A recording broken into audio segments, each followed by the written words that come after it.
Solar चर्चा with Krishna में आपका स्वागत है। मैं कृष्णकांत श्रीवास्तव। दोस्तों, आज हम चर्चा करेंगे सोलर जो भी प्लांट या सिस्टम या प्रोडक्ट होते हैं उनके असफल होने का या फेल होने का या सही काम न करने का या बेटर परफॉर्मेंस ना देने के क्या क्या कारण हैं। तो चलिए चर्चा की शुरुआत करते हैं। चर्चा की शुरुआत करने से पहले चैनल को सब्सक्राइब करना ना भूलें और ज्यादा से ज्यादा लोगों को सौर ऊर्जा जागरूकता अभियान से जुड़ने के लिए प्रेरित करें। दोस्तों, आपने सुना होगा अधिकतर लगभग 30 से 40% जो सोलर प्रोडक्ट के यूजर हैं वो कभी कभी यही कहते हैं कि आपका सिस्टम तो बेकार है, ये काम ही नहीं करता, शाम होते ही ये बंद हो जाता है, ना बैकअप मिलता है, ना हमारा पूरा लोड चल पा रहा है। अगर वाटर हीटर है तो ये पानी ही गर्म नहीं देता हमें, सोलर कुकर है तो ये खाना ही नहीं बना पा रहा है ना। ऐसे बहुत सारी कंप्लेंट या शिकायतें आती हैं जिससे कभी कभी जो नए लोग हैं उनके मन में ये शंका आ जाती है कि यार क्या वाकई में सोलर टेक्नोलॉजी खराब है या इसके सिस्टम फेल हो जाते हैं, यूजलेस हैं, बेकार हैं। तो यदि आप ध्यान से इनकी बातों को सुनेंगे जो शिकायत करते हैं तो आप खुद ये समझ जाएंगे कि सोलर सिस्टम बेकार नहीं होता, उसको उपयोग करने का तरीका बेकार हो सकता है, या जो प्रोडक्ट उन्होंने लिया है वो बेकार हो सकता है, या उसको जो सर्विस प्रोवाइडर ने वो सिस्टम दिया है आपको, उन्होंने कहीं ना कहीं आपको सही सिस्टम, आपकी जो प्रॉपर नीड थी, जो आवश्यकता थी, उसके अनुसार आपको सिस्टम नहीं दिया। तो आज की चर्चा में कुछ ऐसे टॉपिक लाया हूं मैं जिनकी वजह से जनरली प्रॉब्लम आती है सिस्टम में, और यदि आपके सिस्टम में भी प्रॉब्लम आ रही है तो आप इनसे कंपेयर करके देख सकते हैं कि कहां आपके सिस्टम में कमी है। तो चलिए शुरुआत करते हैं। सोलर पावर प्लांट या सोलर प्रोडक्ट के जो भी आप यूज कर रहे हैं उसका सबसे बड़ा जो एक कारण होता है, जो मेन है, वो है सही सिस्टम का चयन या सिलेक्शन ना करना। हमने पिछली चर्चाओं में ये जाना है कि सोलर सिस्टम जो होता है ये टोटल या फुली कस्टमाइज होता है। मींस आपकी जरूरत क्या है उसके अकॉर्डिंग ये सिस्टम आपको लेना चाहिए। 500 वॉट लोड चलाना है या 5 किलोवाट लोड चलाना है, 25 किलोवाट लोड चलाना है, 4 लोगों के अकॉर्डिंग आपको गर्म पानी चाहिए या 15 लोग उपयोग करेंगे उतना गर्म पानी चाहिए, है ना। तो ये आपकी आवश्यकता क्या है, ये यदि सही में आपको पता है और आप इसके अकॉर्डिंग सिस्टम डिजाइन या सेलेक्ट कर रहे हैं तब आपका सिस्टम इस कारण से तो फेल नहीं हो सकता। तो हम जो सिस्टम का चयन करते हैं या जो प्रोडक्ट हम खरीद रहे हैं वो हमारी जरूरत है उसके लिए कितना सही है। एक उदाहरण, सपोज आपको शाम के समय धूप जाने के बाद 5 घंटे बैकअप चाहिए मीन्स जो भी आपका लोड है आप चाहते हो कि मैं 5 घंटे चलाऊं। माना आपका लोड 500 वॉट है, अब आपको 5 घंटे चलाना मीन्स आपको 2.5 यूनिट का बैटरी बैंक चाहिए, तब तो आपका 500 वॉट लोड चलेगा। और यदि आपने 1 यूनिट का बैटरी बैंक ले लिया है तो 1 यूनिट का बैटरी बैंक मतलब 1000 वॉट, अगर आपको 500 वॉट जब आप चलाओगे तो सिर्फ 2 घंटे बैकअप देगा, लेकिन आपको चाहिए था 5 घंटे बैकअप। तो अब आप कहोगे कि अरे ये सिस्टम तो फेल है, 5 घंटे के लिए लिया था 2 ही घंटे में बंद हो गया। तो क्या वाकई में सिस्टम फेल है? जी नहीं। आपको जो जरूरत थी, आपको 2.5 यूनिट की जरूरत थी, लेकिन आपने सिर्फ 1 ही यूनिट का बैटरी बैंक रखा, इसलिए आपको प्रॉब्लम गई। ठीक है ना। जैसे आपके घर 5 मेहमान हैं, उनके लिए आपको खाना बनाना है और आपने सिर्फ 2 मेहमानों के लिए खाना बनाया, तो बाकी 3 तो भूखे रह जाएंगे ना। फिर वो तो यही कहेंगे कि अरे इसने सही से इसने ध्यान नहीं दिया, हमको भूखा रख दिया। सेम यही चीज मीन्स आपको जो जरूरत है आप उसके अकॉर्डिंग सिस्टम सेलेक्ट करिए। मुझे बिजली बिल कम करना है या मुझे बैटरी बैकअप चाहिए तो कितना चाहिए, दिन के समय चाहिए या रात के समय चाहिए। तो यदि आप सही सिस्टम का चुनाव करेंगे तो आपको इस वजह से तो आपका सिस्टम कभी फेल नहीं होगा। इसलिए कोशिश करिए जिस भी प्रोवाइडर से आप सिस्टम खरीद रहे हैं या इंस्टॉल करा रहे हैं उसे अपनी पूरी जरूरतें बताइए। भाई हमें इतने किलोवाट का लोड चलाना है, शाम को हम इतना किलोवाट लोड चलाएंगे, रात को इतने बजे तक चलाएंगे और सुबह से हमें फिर इतने बजे से इसकी जरूरत है, तब वो आपको बेहतर सिस्टम दे पाएंगे। तो ये हो गया पहला कारण फेल होने का। यदि ये भी आपने सही किया है, सर हमने सिस्टम जब लिया था तब पूरी जानकारी दी थी, तो क्या हो सकता है, जिसको आपने अपनी जरूरत के अकॉर्डिंग पूरी जानकारी दी है, या जो व्यक्ति सिस्टम डिजाइन कर रहा है उसने प्रॉपर सिस्टम डिजाइन नहीं किया। कैसे? सपोज आपने बोला था कि मुझे 5 घंटे की सिस्टम बैकअप की जरूरत है। अब डिजाइनर ने 5 घंटे बैकअप तो बना लिया, लेकिन वो ये भूल गया डिजाइन करते समय कि आपको कितने वॉट के लोड चलाने के लिए 5 घंटे चाहिए, है ना। आपने बोला उससे मुझे 1000 वॉट 5 घंटे चलाना है, तो कायदे से उसे 5000 वॉट आवर बैंक रखना था। लेकिन उसने डिजाइन करते समय क्या सोच लिया, अरे यार कॉस्ट ज्यादा हो जाएगी, ऐसा तो नहीं कस्टमर खरीदे ना। एक काम करो, 5 घंटे बैकअप चाहिए, अपन छोटी बैटरी कर देते हैं, इनसे कह देंगे कि आपसे 300 वॉट लोड चलाना।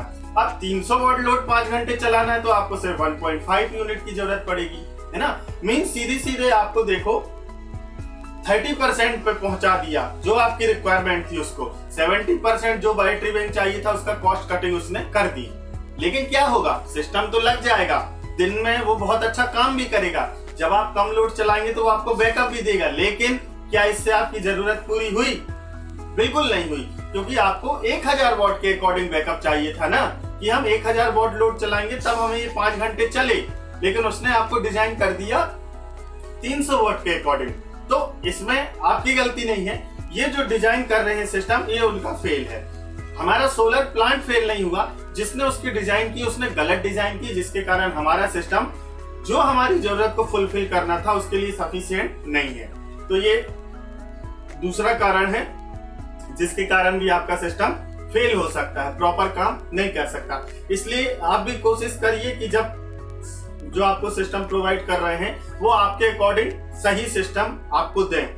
दोस्तों, अभी मार्केट में बहुत बड़ी धोखाधड़ी हो रही है कि सपोज एक सिस्टम आपका, एक उदाहरण से इसे आपको समझाता हूं। मेरे पड़ोस में 2 व्यक्ति हैं, शर्मा जी और वर्मा जी।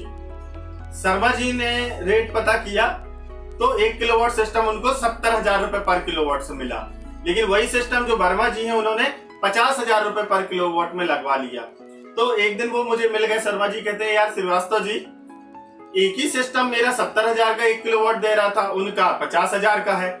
पैनल सेम कंपनी के हैं, वारी, विक्रम, अडानी, जो भी उनको कोटेशन में मिला हो।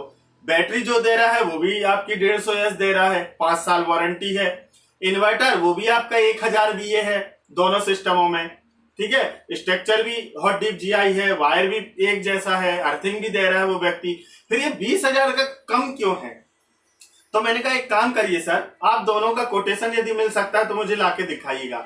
मैंने सिस्टम का कोटेशन देखा, मैंने उनसे कहा देखो सर, बाकी सब चीज सेम है, लेकिन जब सोलर मॉड्यूल यदि आप देख रहे हो तो इसमें आपका 500 वॉट मॉड्यूल दे रहा है 50,000 वाले सिस्टम में, ठीक है। लेकिन जो आपको 70,000 रुपए वाला सिस्टम है इसमें पूरा 1000 वॉट का मॉड्यूल है। अब आप ये देखो कि इसने कॉस्ट तो कटिंग कर दी, बाकी सारी चीजें डिस्क्रिप्शन में सही दिखा दी, लेकिन 500 वॉट जो सोलर मॉड्यूल है उसकी कॉस्ट 12 से 15,000 तो होगी दोस्तों। उसी के कारण जो आपकी कॉस्ट है वो 50,000 चली गई। क्यों? क्योंकि 500 वॉट सिस्टम लगाने के लिए अब हमें क्या स्ट्रक्चर भी उतना कम लेना पड़ेगा, तो वो मेरा बच गया। अब चूंकि 500 वॉट ही मेरा सोलर पावर है, तो जो मैं वायर सिलेक्शन करूंगा वो भी 500 वॉट के अकॉर्डिंग करूंगा, तो मेरी वहां भी कॉस्ट कटिंग कर ली। MCB या फ्यूज जो लूंगा वो भी इसी के अकॉर्डिंग लूंगा। तो इस हिसाब से आपको दिख रहा है, एज अ कस्टमर आपको ये लग रहा है कि सर ये 70,000 है, ये 50,000 है, लेकिन जब आप टेक्निकली तौर पे दोनों को कंपेयर करोगे तो आपको ये जरूर पता चल जाएगा। हो सकता है सोलर मॉड्यूल में इसने कमी कर दी हो तो पैसा कम है। इन्वर्टर आपका MPPT या PWM, दोनों के रेट भी फर्क होता है, तो कौन सी टेक्नोलॉजी है वो आपको देखना चाहिए। क्योंकि हमने पिछली चर्चाओं में देखा है कि PWM जो है उसकी एफिशिएंसी 60 से 70% होती है, लेकिन MPPT की एफिशिएंसी 90+ होती है। साथ ही साथ बैटरी 150 एच की 5 साल वारंटी की बैटरी यदि 15,000 की आ रही है, तो यदि ये 100 एच बैटरी का उपयोग करता है तो सीधे सीधे उसमें 5 से 6,000 रुपए कम कर सकता है। तो ऐसी बहुत सारे टेक्निकल लेवल पे कंपोनेंट हैं जिनका सिलेक्शन छोटा करके हम कॉस्ट को कम कर सकते हैं ना। तो जो आपको सिस्टम 50,000 का पड़ रहा है, हो सकता है 50,000 जो 70,000 का है वो 50,000 में मिले, और कम कर दूं मैं तो हो सकता है वो आपको 30,000 का मिल जाए, लेकिन फर्क आएगा। 1 किलोवाट का सिस्टम आपका 4 से 5 यूनिट बनाएगा, वहीं 500 वॉट के सोलर पैनल आपको 2.5 से 3 यूनिट बनाएंगे, है ना, 2 यूनिट बनाएंगे। तो इसका नुकसान क्या होगा, उसमें 150 एच बैटरी उपयोग करे या 200 एच बैटरी उपयोग करे। भाई जब सोलर ही नहीं होगा हमारे बैटरी को चार्ज करने, तो हम बैटरी क्या ग्रिड से चार्ज करेंगे, है ना। यदि ग्रिड अवेलेबल है तो ठीक है, लेकिन उससे आपका बिजली बिल बढ़ेगा, और यदि ग्रिड अवेलेबल नहीं है फिर तो आपका सिस्टम टोटली बैठ जाएगा, मीन सिस्टम फेल हो गया। तो यदि आप सिस्टम खरीद रहे हैं तो ये छोटी छोटी बातें हैं जिसका आपको ध्यान में रखना बहुत जरूरी है। तो पहला हमने क्या कारण देखा, हमारे सिलेक्शन ऑफ सिस्टम जो है वो हमने चयन सही नहीं किया। दूसरा, जो सिस्टम की डिजाइन हुई वो हमारी आवश्यकता के अनुसार नहीं हुई, है ना। तीसरा जो कारण आता है मेन, ठीक है सर हमने आपकी प्रॉपर जो आपकी नीड थी उसके अकॉर्डिंग सिस्टम डिजाइन भी सही किया था, जितना आपको चाहिए उतना ही किया, फिर क्या कारण हुआ सिस्टम फेल होने का, वो तीसरा कारण आता है हमारा इंस्टॉलेशन प्रोसेस। जो हमने सिस्टम इंस्टॉल किया है, जो हम सिस्टम फिक्स कर रहे हैं, लगा रहे हैं, वो हमने प्रॉपर नहीं लगाया। मुझे 30 डिग्री टिल्ट एंगल देना था, मैंने 0 टिल्ट एंगल दे दिया। मुझे साउथ फेसिंग करके रखना था, मैंने नॉर्थ फेसिंग करके रख दिया, ईस्ट फेसिंग करके रख दिया। जो मुझे वायर 4 स्क्वायर mm की यूज करना था वो मैंने 2.5 स्क्वायर mm की यूज कर ली। मुझे सिविल वर्क करना था प्रॉपर, लेकिन चूंकि मेरा कॉस्ट ज्यादा हो रही थी इसलिए मैंने सिविल वर्क नहीं किया, है ना। तो भी हमारा सिस्टम फेल हो जाएगा। कैसे, हवा तेज आई, सिविल वर्क नहीं था, स्ट्रक्चर उड़ गया, उखड़ गया, मॉड्यूल हमारे ब्रेक हो गए, है ना। तो ये सिस्टम फेल कहलाएगा, है ना। वायर यदि मैं छोटा यूज कर लेता हूँ, मतलब mm में उसकी जो साइज है छोटी लेता हूँ, तो जो करंट कैरिंग कैपेसिटी है वो भी कम हो जाएगी, जिसके कारण उसमें हीट लॉस होगा। या ज्यादा कम ले लिया है तो वो गर्म होके जल भी सकता है, खराब हो सकता है, शॉर्ट सर्किट हो सकता है यदि दोनों साथ में है तो, है ना।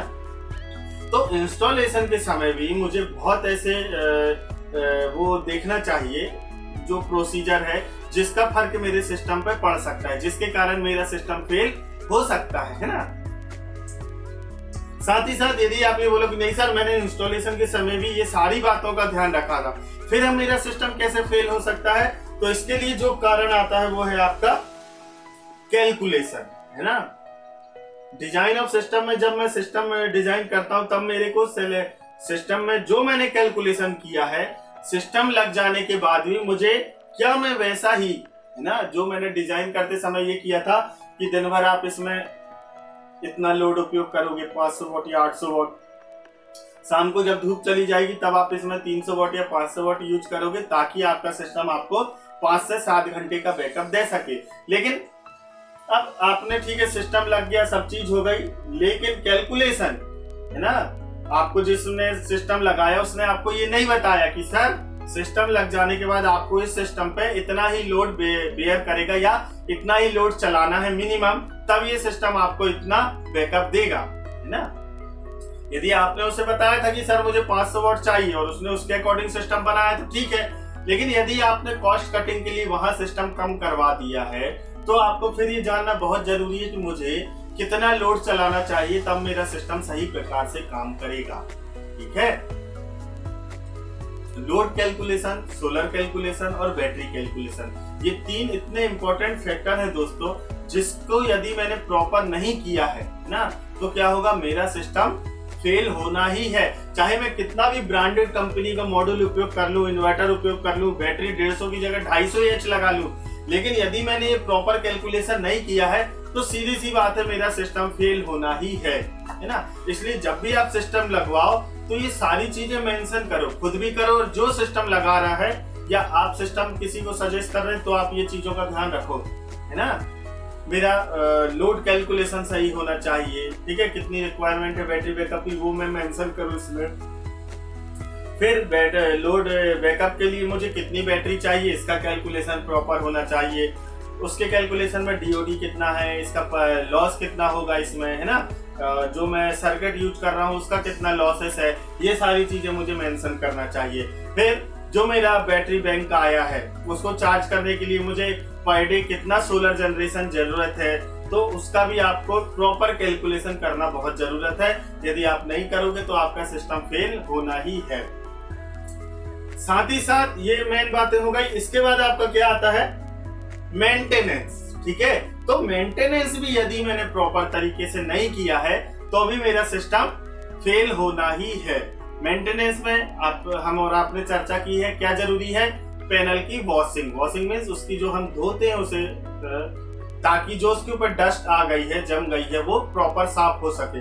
क्योंकि यदि मेंटेनेंस हमने सही नहीं किया, हो सकता है आप 2 महीना 3 महीने पैनल की वॉश नहीं कर रहे हैं, तो क्या होगा, बहुत मोटी उस पे जो डस्ट की धूल की लेयर जम जाएगी, जिसके कारण जो मेरा सोलर लाइट जो फॉल हो रहा है, फोटोन जो मिल रहे हैं, वो मेरे मॉड्यूल को प्रॉपर नहीं मिलेंगे। तो मेरा मॉड्यूल कितना भी अच्छा होगा, अब क्योंकि लाइट उसे कम मिल रहा है तो वो जनरेशन भी कम कर देगा, और जब जनरेशन कम कर देगा तो जो मेरा जनरेटेड पावर कम है तो मेरा बैटरी भी कम चार्ज होगी, मैं लोड भी कम चला पाऊंगा, मेरा सिस्टम फेल होना ही है। ठीक है, तो मेंटेनेंस भी मुझे समय समय पे देखना चाहिए कि मेरे पैनल जो है वो क्लीन है या नहीं, जो मैंने वायर यूज की है वो प्रॉपर है या नहीं, ऐसा तो नहीं खुले में है उस पर वेदर इफेक्ट हो रहा हो, या जो मैंने ज्वाइंट किए हैं तो वो प्रॉपर MC4 कनेक्टर है या नहीं, ऐसा तो मैंने ज्वाइंट करके बनाए थे तो उसमें लॉसेस हो रहा हो, है ना, या बैटरी है मेरी तो प्रॉपर उसको मैंने मेंटेन नहीं किया, हो सकता है उसमें डिस्टिल वाटर कम हो गया हो, या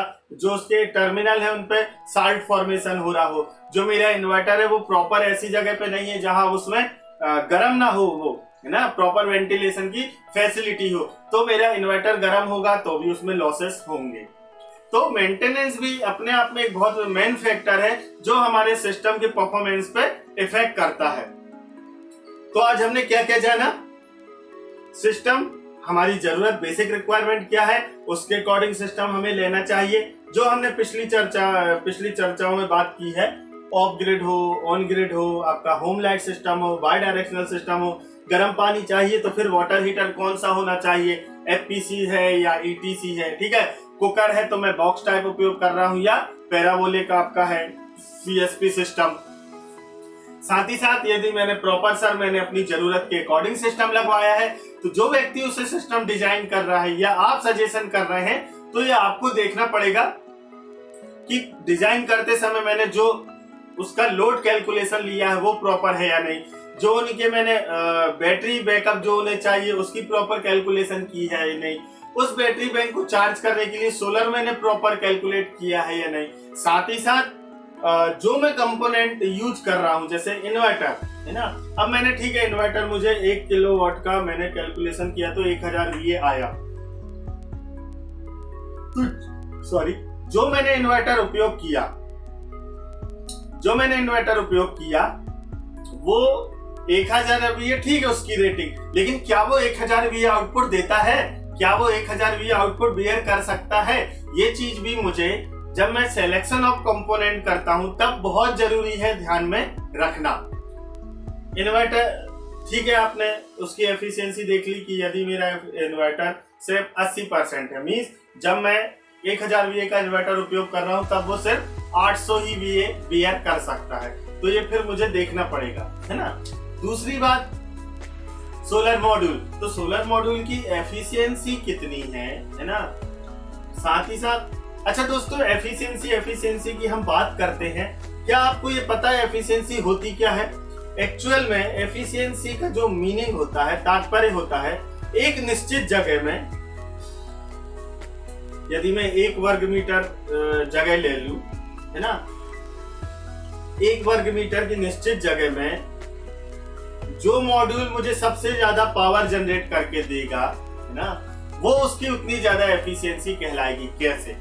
सपोज मेरे पास 2 मॉड्यूल है, एक 15% एफिशिएंट है, एक 20% एफिशिएंट है। इसका मतलब यदि उसकी साइज 1 वर्ग मीटर है ना, 1 वर्ग मीटर है, तो यदि उसकी एफिशिएंसी 15% है, इसका मतलब जो हमें इनपुट में 1000 वॉट पर मीटर स्क्वायर मिल रहा है, इसका मतलब है वो सिर्फ उसका 15% ही हमें इलेक्ट्रिकल एनर्जी में कन्वर्ट करके देगा। समझ रहे? 15% एफिशिएंसी वाला मॉड्यूल जो हमें इनपुट सोलर 1000 वॉट पर मीटर स्क्वायर मिल रहा है, उसका सिर्फ 15% ही इलेक्ट्रिकल एनर्जी में कन्वर्ट करके देगा। इसका मतलब है कि हमें इधर से यदि 1000 वॉट मिल रहा है तो वो हमें सिर्फ 150 वॉट ही जनरेट करके देगा। और जिस मॉड्यूल की एफिशिएंसी 20% है, इसका मतलब है कि जो हमें इनपुट 1000 वाट पर मीटर स्क्वायर यदि मिल रहा है तो वो हमें उसका सिर्फ 20% ही इलेक्ट्रिकल एनर्जी में कन्वर्ट करके देगा। ठीक है, तो दोस्तों ये होती है एफिशिएंसी। यदि इसीलिए जो मॉड्यूल की एफिशिएंसी ज्यादा है, इसका मतलब है कि वो एक निश्चित जगह में ज्यादा एनर्जी जनरेट करके देगा। तो यदि आप जगह कम है और आप ज्यादा मॉड्यूल लगाना चाहते हैं तो भी आप ज्यादा पावर प्लांट चाहिए, तो आप क्या करोगे कि जिस मॉड्यूल की सबसे ज्यादा एफिशिएंसी है, कैसे, सपोज मेरे पास 100 स्क्वायर फीट की जगह है ना, 100 स्क्वायर फीट मतलब 10 स्क्वायर मीटर, 10 स्क्वायर मीटर की जगह है। एक स्क्वायर मीटर में 20% एफिशिएंसी वाला मॉड्यूल कितना जनरेट कर रहा है, 200 वाट। तो 10%, जब मेरे पास 10 स्क्वायर मीटर जगह है तो वही मॉड्यूल मेरे लिए कितना जनरेट कर सकता है, 2 किलोवाट जनरेट कर सकता है। जो 15 एफिशिएंसी वाला मॉड्यूल है वो सिर्फ 1.5 किलोवाट ही जनरेट कर सकता है। ठीक है, तो ये है फर्क एफिशिएंसी का। तो जब भी आप सिस्टम की डिजाइन करते हैं तब आप क्या करिए, जो आप सिस्टम डिजाइन कर रहे हैं ना, तो जो भी उसमें कंपोनेंट सेलेक्ट कर रहे हैं उनकी एफिशिएंसी जरूर चेक करिए। उनकी डाटा शीट से देख सकते हैं, या जो टेक्निकल डाटा शीट या जो मैन्युफैक्चरर है उनसे भी आप डायरेक्ट पूछ सकते हो कि सर इसकी एफिशिएंसी कितनी है। एक्चुअल लैब में टेस्ट होना और एक्चुअल साइट पे एनओसीटी कंडीशन जो होती है, आपकी नॉमिनल ऑपरेटिंग टेस्ट कंडीशन, एनओसीटी भी बोलते हैं उसे, तो इस पे क्या काम कर रहा है आपका जो भी आपने कंपोनेंट यूज किया है, ये देखना बहुत जरूरी है। तो आपका सिलेक्शन ऑफ सिस्टम, सेकंड है आपका डिजाइन या सिलेक्शन ऑफ सिस्टम, थर्ड आता है आपका इंस्टॉलेशन प्रोसीजर, फोर्थ आता है आपका जो हम उसको यूज कर रहे हैं, है ना। क्योंकि यदि मैंने प्रॉपर यूज नहीं किया, मैंने डिजाइन करवाते समय 500 वोल्ट बोला था, लेकिन अब मैं चूंकि मेरे यहाँ सोलर लग गया है तो मैंने 500 का 1000 वॉट कर दिया अपना लोड, तो जो मेरा बैकअप मुझे 4 घंटे मिलना था वो आधा ही मिलेगा। तो यूजेस पे भी मेरे सिस्टम की परफॉर्मेंस डिपेंड करेगी। साथ ही साथ मेंटेनेंस भी अपने आप में एक बहुत बड़ा फैक्टर है जो हमारे सोलर पावर सिस्टम के प्रॉपर वर्किंग के लिए बहुत ही जरूरी होता है। तो आज हमने क्या क्या जाना, यदि मुझे सोलर मेरा सिस्टम प्रॉपर काम करे, है ना, ये चाहता हूं मैं, तो मुझे इन बातों का ध्यान रखना पड़ेगा इंस्टॉलेशन के समय भी और इंस्टॉलेशन के बाद भी। यदि मैंने ये बातों का ध्यान रखा है तो मेरा सिस्टम फेल नहीं होगा। इसीलिए दोस्तों सोलर टेक्नोलॉजी सभी टेक्नोलॉजियों में बहुत ज्यादा एडवांस है। ठीक है, और यदि मैं कहता हूं कि सोलर टेक्नोलॉजी फेल है तो ये बहुत ही बड़ी गलत बात है। सोलर टेक्नोलॉजी को सिर्फ प्रॉपर यूज करते बनना चाहिए, यूटिलाइज करते बनना चाहिए, तब आप उससे ज्यादा से ज्यादा उसका जो एडवांटेज है, जो उसके बेनिफिट है, जो उसका प्रॉफिट है, वो आप पा सकते हैं, है ना। तो उम्मीद करता हूं आज की जो जानकारी है ये आपके बहुत हेल्पफुल रहेगी। और आप जब भी सोलर सिस्टम यदि आप नया खरीदना चाहते हैं तब आप इन बातों का ध्यान रखेंगे। यदि आप पहले से उपयोग कर रहे हैं तो भी आप सोलर सिस्टम को अब मेंटेनेंस करेंगे या क्या उनमें कमियां हैं उनको दूर करने की कोशिश करेंगे। यदि आप सोलर में बिजनेस करना चाहते हैं या जॉब पाना चाहते हैं तो भी आप मुझसे कांटेक्ट कर सकते हैं। हमारी फर्म सौर ऊर्जा को ज्यादा से ज्यादा लोगों को इसके प्रति जागरूक करने के लिए ग्राम पंचायतों में, स्कूलों में, अन्य तकनीकी संस्थाओं में सौर ऊर्जा के जागरूकता कार्यक्रम चलाती है, जिसके लिए भी आप मुझसे संपर्क कर सकते हैं। हमारे लोकल में हम इसे फ्री ऑफ कॉस्ट करते हैं, लेकिन जब हम इसे बाहर करते हैं तो चूंकि हमें गवर्नमेंट से किसी प्रकार की सपोर्ट या फाइनेंशियल कोई भी हेल्प नहीं मिल रही, तो हमें सिर्फ अपने आने जाने का या जो उधर मेरा अदर एक्सपेंस हो रहा है ये सिर्फ लेना पड़ते हैं। बाकी प्रोग्राम करने का हम कोई भी प्रकार का प्रॉफिट नहीं लेते जब हम अवेयरनेस कैंपेन करते हैं। तो यदि आप ट्रेनिंग पाना चाहते हैं या अपने यहाँ के स्कूल के बच्चों के लिए वर्कशॉप ऑर्गेनाइज करना चाहते हैं या ट्रेनिंग देना चाहते हैं उन्हें 7 दिन, 15 दिन या 1 महीने की, उसके लिए भी आप मुझसे कांटेक्ट कर सकते हैं। आप मुझसे फेसबुक पे जुड़ सकते हैं, यूट्यूब पे जुड़ सकते हैं, डायरेक्ट गूगल पे मुझे सर्च कर सकते हैं। ठीक है दोस्तों, आज के लिए सिर्फ इतना ही। मुझे दीजिए इजाजत। कल फिर मिलेंगे एक नए विषय के साथ सोलर चर्चा विद कृष्णा में। नमस्कार।